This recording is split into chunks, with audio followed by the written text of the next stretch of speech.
साल 1993 में पंजाब के एक छोटे से गांव में रहने वाला 25 वर्षीय रणजीत सिंह काम की तलाश में था। हालांकि वो ग्रेजुएट था, मगर फिर भी वो काम के लिए इधर उधर भटक रहा था। फिर उन्हीं दिनों रणजीत सिंह खेला की मुलाकात कनाडा में रहने वाले सुखविंदर सिंह ढिल्लों से हुई। उस समय सुखविंदर सिंह छुट्टियां बिताने के लिए भारत आया हुआ था। दरअसल सुखविंदर सिंह साल 1981 में रोजगार की तलाश में कनाडा चला गया था। सुखविंदर ज्यादा पढ़ा लिखा नहीं था, लेकिन फिर भी वो टूटी फूटी इंग्लिश बोल लेता था। शुरुआत में तो कनाडा में सुखविंदर सिंह को कई छोटे मोटे काम करने पड़े और कई नौकरियां भी बदलनी पड़ी। लेकिन सुखविंदर का भाग्य तब चमका जब उसने पुरानी कारों को खरीदने और बेचने का काम शुरू किया। उसने हैमिल्टन में पुरानी कारों को खरीदने और बेचने का अच्छा खासा धंधा जमा लिया था। और जब 25 साल का युवा रणजीत सिंह सुखविंदर सिंह ढिल्लों से मिला तो उसे भी कनाडा में अपना उज्जवल भविष्य दिखाई दिया। और फिर साल 1993 में रणजीत सिंह खेला अपनी नई नवेली पत्नी लखविंदर को लेकर कनाडा चला गया। उसके लिए वीजा की व्यवस्था भी सुखविंदर सिंह ने ही कराई थी। रणजीत कनाडा पहुंचकर सुखविंदर सिंह ढिल्लों का पुरानी कारों के बिजनेस में पार्टनर बन गया। रणजीत सुखविंदर पर हद से ज्यादा भरोसा करता था, साथ ही वो उसकी बहुत इज्जत भी करता था। वो सुखविंदर को चाचा कहकर बुलाता था। उन दोनों का परिवार कनाडा के हैमिल्टन में आस पास ही रहने लगा। सुखविंदर के साथ रणजीत का बिजनेस काफी अच्छा चलने लगा। साथ ही उन्होंने एक काम ये किया कि दुर्घटनावश उन दोनों में से किसी एक की मौत हो जाने पर बिजनेस में दूसरे व्यक्ति को नुकसान ना हो, इसके लिए साल 1996 में मई के महीने में रणजीत सिंह और सुखविंदर ने $1 लाख का बीमा कराया। यानी अगर सुखविंदर को कुछ हो जाता तो बीमा का वो पैसा रणजीत को मिल जाता, और अगर रणजीत को कुछ हो जाता तो बीमा का सारा पैसा सुखविंदर के पास चला जाता। उस पॉलिसी में एक प्रावधान ये भी कराया गया था कि अगर उन दोनों में से दुर्घटनावश किसी एक की मौत हो जाती तो ऐसे में $1 लाख की रकम दोगुनी हो जाती। और फिर एक दिन रणजीत सिंह की पत्नी लखविंदर रसोई में बर्तन धो रही थी, लेकिन तभी अचानक लखविंदर को डाइनिंग रूम से पति रणजीत सिंह के चीखने और चिल्लाने की आवाज सुनाई दी। लखविंदर बदहवास हालत में भागती हुई अपने पति के पास पहुंची। उसने देखा रणजीत फर्श पर पड़ा हुआ था और वो दर्द के मारे तड़प रहा था। हद से ज्यादा दर्द होने की वजह से उसका शरीर धनुष की तरह झुक गया था। उसकी आंखें बाहर की ओर निकल गई थीं। इधर अपने पति की अचानक ऐसी हालत को देखकर कुछ देर के लिए लखविंदर भी सुन्न हो गई, लेकिन जब कुछ समय बाद उसे होश आया तो वो अपने पति को उठाने की कोशिश करने लगी, पर वो उसे उठा नहीं पाई। इसके बाद लखविंदर ने एम्बुलेंस बुलाई। लखविंदर अपने पति रणजीत सिंह खेला को एम्बुलेंस से हॉस्पिटल लेकर गई, लेकिन वो रणजीत को नहीं बचा पाई। और फिर 23 जून 1996 को बहुत ही दर्दनाक हालत में रणजीत सिंह की मौत हो गई। रणजीत का पूरा शरीर अकड़ गया था। इधर सुखविंदर सिंह को जब अपने बिजनेस पार्टनर रणजीत की मौत के बारे में पता चला तो उसे भी इस खबर से बहुत गहरा सदमा लगा। रणजीत सिंह की अचानक रहस्यमय तरीके से हुई इस दर्दनाक मौत ने सबको हैरान कर दिया था। और तो और कनाडा के डॉक्टर भी रणजीत की मौत से बहुत हैरान थे, क्योंकि उन्हें रणजीत की बॉडी पर किसी चोट के भी कोई निशान नहीं मिले थे और ना ही उसके शरीर में किसी तरह के जहर के कोई अंश मिले थे। डॉक्टरों ने संदेह जताया कि रणजीत सिंह की मौत अचानक दिल का दौरा पड़ने से हुई होगी, लेकिन साथ ही डॉक्टरों ने यह भी कहा था कि इस मौत का कारण कुछ और भी हो सकता है। इसके बाद हैमिल्टन पुलिस ने रणजीत सिंह की लाश को अपने कब्जे में ले लिया।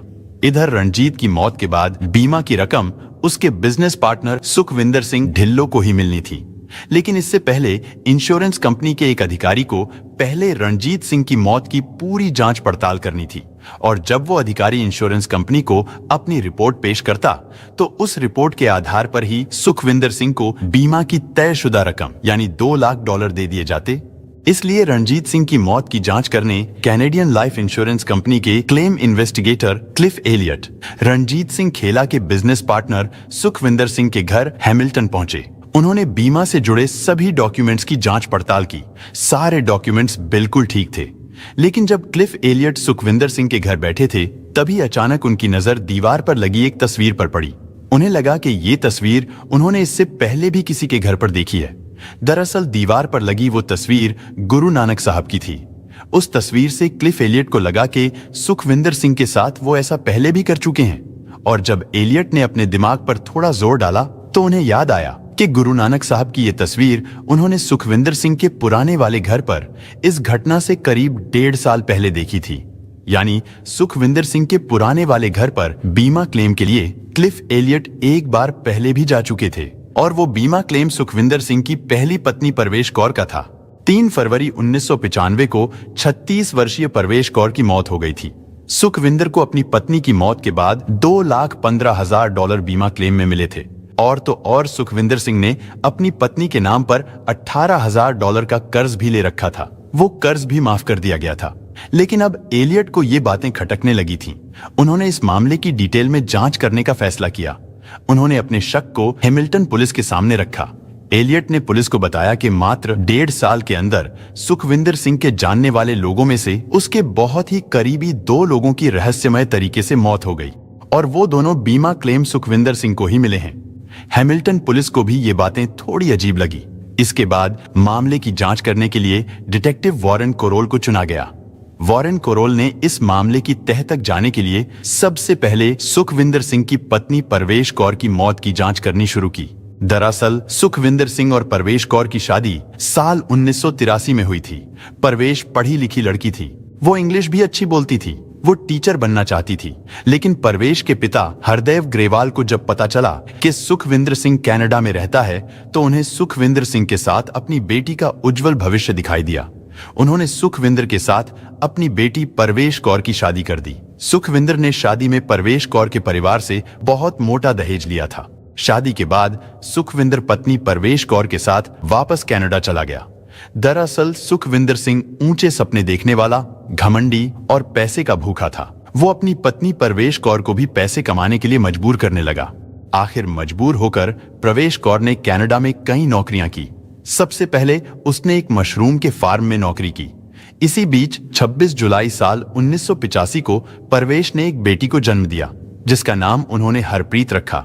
बेटी हरप्रीत के जन्म के 6 महीने बाद परवेश कौर को मजबूर होकर एक कपड़े की फैक्ट्री में काम करना पड़ा।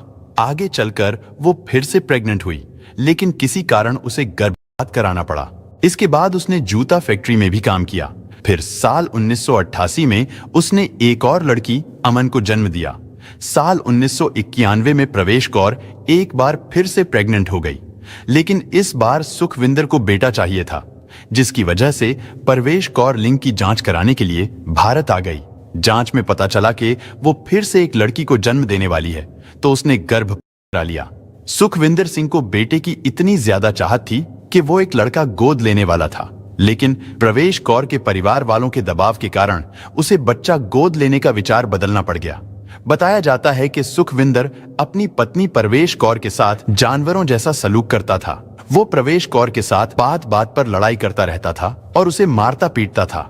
लेकिन एक बार तो सुखविंदर सिंह ने परवेश कौर को इतना मारा कि परवेश ने सुखविंदर के खिलाफ पुलिस में कंप्लेंट कर दी थी, जिसकी वजह से सुखविंदर को एक दिन जेल में बिताना पड़ा था। लेकिन फिर अचानक परवेश कौर बीमार रहने लगी। उसके सिर में हर समय दर्द रहने लगा था। हालांकि उसने कई डॉक्टरों को भी दिखाया, लेकिन फिर भी उसका सिर दर्द नहीं गया। इसके बाद 31 जनवरी साल 1995 की रात को डिनर का समय था। परवेश लिविंग रूम में लेटी हुई थी, लेकिन तभी अचानक उसकी मुट्ठियां और उसके दांत भिज गए। उसे ऐसा महसूस हुआ जैसे उसकी रीढ़ की हड्डी को किसी बिजली के झटके ने चीर कर रख दिया है। और फिर दर्द से कराहती हुई परवेश कौर के मुंह से एक भयानक चीख निकली। उसने कहा, मैं मर रही हूं। परवेश का पूरा शरीर अकड़ गया था। उसके दांत एक दूसरे से जा लगे थे। उसका चेहरा बहुत अजीब और डरावना हो गया था। परवेश कौर की 7 साल की बेटी अमन अपनी मां की ऐसी हालत को देखकर डर गई। वो दौड़ती हुई पड़ोस की एक महिला उल्गा के पास गई और उसे बुलाकर अपनी मां के पास ले आई। उल्गा ने देखा कि परवेश फर्श पर पड़ी थी। उसका शरीर भी धनुष की तरह मुड़ गया था। इधर सुखविंदर भी अपनी पत्नी की ऐसी हालत देखकर डर गया। वो जल्दी जल्दी परवेश कौर को ग्लास से पानी पिलाने लगा। वहीं उल्गा परवेश के पैरों को रगड़ने लगी, लेकिन इससे परवेश कौर का शरीर और भी ज्यादा अकड़ता चला गया। उस समय परवेश कौर उल्गा को कुछ बताने की कोशिश कर रही थी, लेकिन इससे पहले कि परवेश कुछ बोल पाती, वो बेहोश हो गई। इसके बाद परवेश को हैमिल्टन जनरल हॉस्पिटल ले जाया गया, लेकिन उस हॉस्पिटल के डॉक्टरों का कहना था कि उन्होंने इससे पहले किसी मरीज को ऐसी हालत में नहीं देखा और ना ही किसी मरीज में ऐसी किसी बीमारी के कोई लक्षण देखे हैं। इसके बाद परवेश कौर को लाइफ सपोर्ट पर रखा गया। 4 दिनों तक वो बेहोश पड़ी रही। लेकिन सबसे अजीब बात यह थी कि परवेश के जितने भी टेस्ट हुए उन सब की रिपोर्ट नॉर्मल थी। और फिर 3 फरवरी को सुखविंदर की स्वीकृति लेकर परवेश के लाइफ सपोर्ट को हटा दिया गया। डॉक्टरों की रिपोर्ट के मुताबिक परवेश की मौत को नेचुरल बताया गया था, लेकिन साथ ही रिपोर्ट में यह भी था कि मौत की कोई स्पष्ट वजह नहीं है। सुखविंदर सिंह ने डॉक्टरों को बताया था कि परवेश ने 31 जनवरी की रात को हालत बिगड़ने से पहले सिर दर्द के लिए डॉक्टरों द्वारा बताया गया कैप्सूल लिया था, जिसके बाद उसकी मौत हो गई थी। अब सुखविंदर सिंह ढिल्लों के 2 करीबियों की मौत हो चुकी थी। एक उसकी पत्नी परवेश कौर की मौत और दूसरा उसके बिजनेस पार्टनर रणजीत सिंह खेला की मौत। उन दोनों की मौत एक जैसी ही हुई थी, यानी उन दोनों की ही मौत के कारण का पता नहीं चल पाया था। लेकिन सोचने वाली बात यह थी कि उन दोनों की मौत से सुखविंदर सिंह ढिल्लों को फायदा होने वाला था। लेकिन इस केस को इन्वेस्टिगेट कर रहे वारन का माथा तब ठनका जब उन्हें यह पता चला कि अपनी पत्नी परवेश कौर की मौत के अगले ही दिन सुखविंदर सिंह ने परवेश कौर के बीमा की रकम को पाने के लिए क्लेम किया था। यानी सुखविंदर सिंह को अपनी पत्नी की चिंता और उसकी मौत का गम होना चाहिए था, लेकिन वो तो बीमा के पैसों को पाने के लिए परेशान था। इसके बाद हैमिल्टन पुलिस ने इस मामले की जांच के दायरे को बढ़ाने का आदेश दे दिया और अब यही जांच भारत तक भी पहुंचने वाली थी। भारत में डिटेक्टिव वारन की मदद के लिए भारतीय मूल के एक डिटेक्टिव केविन हिंसा को चुना गया। केविन और वारन को जांच के लिए सुखविंदर सिंह के घर लुधियाना भेजा गया। लुधियाना पहुंचने के बाद केविन और वारन दोनों पंजाब पुलिस से मिले। उन्होंने पंजाब पुलिस को सारी बातें डिटेल से बताई और फिर दोनों डिटेक्टिव ने पंजाब पुलिस की मदद से सुखविंदर सिंह के बारे में जांच पड़ताल करनी शुरू कर दी। इस जांच में कई हैरान कर देने वाली बातों का खुलासा हुआ। जांच में पता चला कि सुखविंदर सिंह अपनी पत्नी परवेश कौर की मौत के तुरंत बाद पंजाब आया था और यहां पहुंचकर उसने पहला काम जो किया था वो था दूसरी शादी। यानी परवेश कौर की मौत के बाद मात्र 9 सप्ताह के अंदर ही सुखविंदर सिंह ढिल्लों ने जालंधर जिले के पंचग्रेन गांव की रहने वाली सरबजीत कौर बराड़ से शादी कर ली। सुखविंदर ने एक बार फिर से दूसरी पत्नी सरबजीत कौर के परिवार वालों से भी खूब दहेज लिया। लेकिन सुखविंदर यहां पर भी नहीं रुका। उसने सरबजीत से शादी करने के कुछ ही दिनों बाद गुप्त तरीके से पंजाब के कपूरथला जिले के टिब्बा की रहने वाली एक लड़की खुशविंदर कौर प्रीत से तीसरी शादी कर ली। खुशविंदर के परिवार से भी उसने दहेज के रूप में खूब पैसे लिए। इसके बाद वो अपनी दोनों पत्नियों के साथ उन्हें जल्द से जल्द कनाडा ले जाने का वादा करके वापस कनाडा चला गया। इधर सरबजीत कौर और खुशविंदर के परिवार वाले उनके पासपोर्ट और जरूरी कागजात रेडी कराने में लग गए। कुछ महीने बीतने के बाद सुखविंदर सिंह ढिल्लों को खबर मिली कि उसकी दूसरी पत्नी सरबजीत कौर ने जुड़वा बच्चों को जन्म दिया है। सरबजीत ने अपने एक बच्चे का नाम गुरमीत और दूसरे बच्चे का नाम गुरुविंदर रखा और फिर कुछ दिन बाद सुखविंदर सिंह ढिल्लों भी अपने जुड़वा बच्चों से मिलने कनाडा से पंजाब आ गया। सुखविंदर सिंह की दूसरी पत्नी सरबजीत कौर और उसके दोनों बच्चे बिल्कुल स्वस्थ थे। अभी कुछ दिन अच्छे से बीते ही थे कि एक दिन अचानक सरबजीत के दोनों जुड़वा बच्चों की तबीयत खराब हो गई और 12 दिनों के जन्म में उन दोनों बच्चों की मौत हो गई। बिना किसी जांच पड़ताल के उन दोनों बच्चों को दफन कर दिया गया। सुखविंदर सिंह अपने जुड़वा बच्चों की अचानक मौत से बहुत दुखी हो गया था। इसके बाद वो दूसरी पत्नी सरबजीत से बताकर अपने पुश्तैनी घर लुधियाना चला गया। लेकिन उस दिन सुखविंदर सिंह ढिल्लों लुधियाना में अपने घर नहीं गया, बल्कि वो तो उस दिन अपनी तीसरी पत्नी खुशविंदर कौर प्रीत के घर गया था, जो अपने पति सुखविंदर सिंह का बेसब्री से इंतजार कर रही थी कि उसका पति आएगा और उसे अपने साथ कनाडा लेकर जाएगा। सुखविंदर सिंह अपनी पत्नी के इस सपने को पूरा करने के लिए उसे मेडिकल जांच के लिए लेकर गया। वहां चेकअप कराने के बाद तीसरी पत्नी खुशविंदर कौर को उसके गांव टिब्बा में छोड़कर सुखविंदर सिंह ढिल्लों वापस लुधियाना लौट गया। लेकिन लुधियाना पहुंचते ही सुखविंदर सिंह ढिल्लों को एक और बुरी खबर मिली। उसकी तीसरी पत्नी खुशविंदर कौर प्रीत, यानी जिसको वो मेडिकल जांच के लिए ले गया था, उसकी भी मौत हो गई थी। खुशविंदर का शरीर बुरी तरह से अकड़ गया था। उसका चेहरा भी डरावना हो गया था। डॉक्टरों ने खुशविंदर कौर प्रीत की मौत की वजह किसी अज्ञात बीमारी को बताया। तीसरी पत्नी खुशविंदर की मौत के कुछ ही दिनों बाद सुखविंदर सिंह ढिल्लों ने एक और शादी की। उसकी चौथी पत्नी का नाम सुखविंदर कौर ग्रेवाल था। इधर अब तक सुखविंदर सिंह ढिल्लों से जुड़े 5 लोगों की मौत हो चुकी थी, जिनमें से 2 मौत कनाडा में, यानी एक परवेश कौर, दूसरा रणजीत खेला की, और 3 मौत भारत में, जिनमें 2 जुड़वा बच्चों गुरमीत, गुरविंदर और तीसरी खुशविंदर कौर प्रीत की मौत। लेकिन इनमें सबसे आखिरी मौत रणजीत सिंह खेला की हुई थी, जिसकी वजह से ये जांच यहां तक पहुंची थी। लेकिन अब ये पांचों मौत डिटेक्टिव वॉरेन और केविन के लिए एक पहली बन चुकी थी। उधर कनाडा में रणजीत सिंह के शरीर से लिए गए सैंपल के फोरेंसिक टेस्ट कराए गए। फोरेंसिक टेस्ट में डॉक्टरों को रणजीत सिंह के शरीर में स्ट्राइक्निन नाम का एक जहरीला पदार्थ मिला। ये जहर स्ट्रिक्नोस नक्स वोमिका के पेड़ के बीजों में पाया जाता है। हालांकि ये पेड़ कनाडा में नहीं पाए जाते, लेकिन ये पेड़ हमारे भारत में बहुत ज्यादा मात्रा में पाए जाते हैं। इसके बाद डिटेक्टिव वॉरेन और केविन फिर से पंजाब गए। वहां पर उन्होंने पंजाब पुलिस की मदद से सरबजीत कौर के दोनों जुड़वा बच्चों की लाशों को बाहर निकलवाया और जांच के लिए उन दोनों के शरीर के सैंपल ले लिए। फोरेंसिक जांच में दोनों बच्चों के शरीर में भी स्ट्राइक्निन के अंश पाए गए, यानी उन दोनों बच्चों को भी जहर देकर मारा गया था। खुशविंदर कौर प्रीत के शरीर का अंतिम संस्कार कर दिया गया था, इसलिए उसके शरीर की जांच नहीं हो पाई थी। लेकिन उसकी मौत के लक्षणों को देखकर भी यही कहा गया था कि उसे भी स्ट्राइक्निन देकर ही मारा गया था।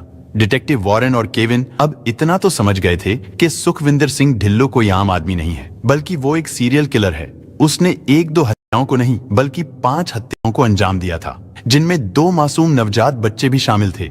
लेकिन अब सवाल ये था कि आखिर सुखविंदर को स्ट्राइक्निन कहां से मिला था। इस बात का पता लगाने के लिए कनाडा के दोनों जासूस लुधियाना में जड़ी बूटी बेचने वाले लोगों की दुकानों पर पहुंचे। वहां पर उन्हें चूहों और कीड़ों को मारने के लिए इस्तेमाल की जाने वाली एक दवा के बारे में पता चला। उस दवा का नाम कुंचिला था। इसे कुचला और कजरा के नाम से भी जाना जाता है। उन दोनों डिटेक्टिव ने जब उस कुंचिला की जांच कराई तो उसमें स्ट्राइक्निन पाया गया। साथ ही जांच में यह भी पता चला कि इंसान के शरीर में इस जहर का पता किसी नॉर्मल टेस्ट से नहीं लगाया जा सकता। और अब इससे साफ हो गया था, सुखविंदर सिंह ढिल्लों ने धोखे से कुंचिला के बीज खिलाकर 5 इंसानों को बड़ी ही बेरहमी से मार दिया था। साथ ही उसे यह भी पता था कि डॉक्टरों को नॉर्मल टेस्ट में इस जहर का पता ही नहीं चल पाता। इसीलिए सुखविंदर सिंह ने अपने 5 शिकारों को किसी न किसी बहाने, यानी किसी को खाने में तो कभी किसी को दवाई में स्ट्राइक मिलाकर खिला दिया था। क्योंकि आगे चलकर रणजीत सिंह की पत्नी लखविंदर ने भी कोर्ट में बताया था कि सुखविंदर सिंह चाचा ने उसके पति को पीठ दर्द और नपुंसकता खत्म करने वाली एक दवाई दी थी, जिसे खाने के बाद ही रणजीत खेला की दर्दनाक मौत हो गई थी।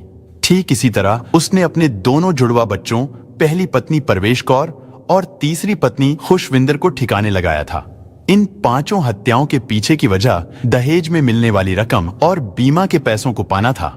बच्चों को सुखविंदर सिंह ने सिर्फ इसलिए मार दिया था क्योंकि आगे चलकर वो अपने लिए किसी भी तरह का झमेला नहीं चाहता था। इसके बाद साल 1997 को अक्टूबर के महीने में सुखविंदर सिंह ढिल्लों को अपनी पहली पत्नी परवेश कौर और अपने बिजनेस पार्टनर रणजीत सिंह खेला की हत्या के जुर्म में हैमिल्टन पुलिस ने अरेस्ट कर लिया।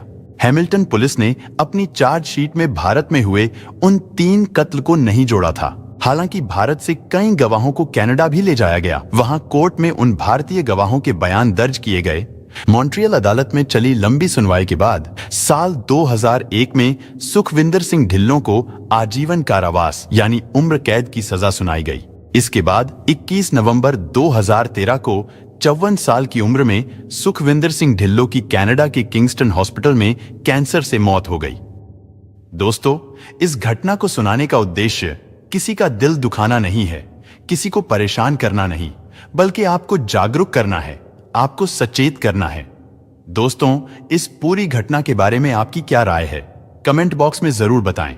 और अगर हमारी मेहनत पसंद आई हो तो इस वीडियो को लाइक करते हुए शेयर भी करें। अगर आपने अब तक चैनल को सब्सक्राइब नहीं किया है तो हमारे चैनल को सब्सक्राइब कर लीजिए। धन्यवाद।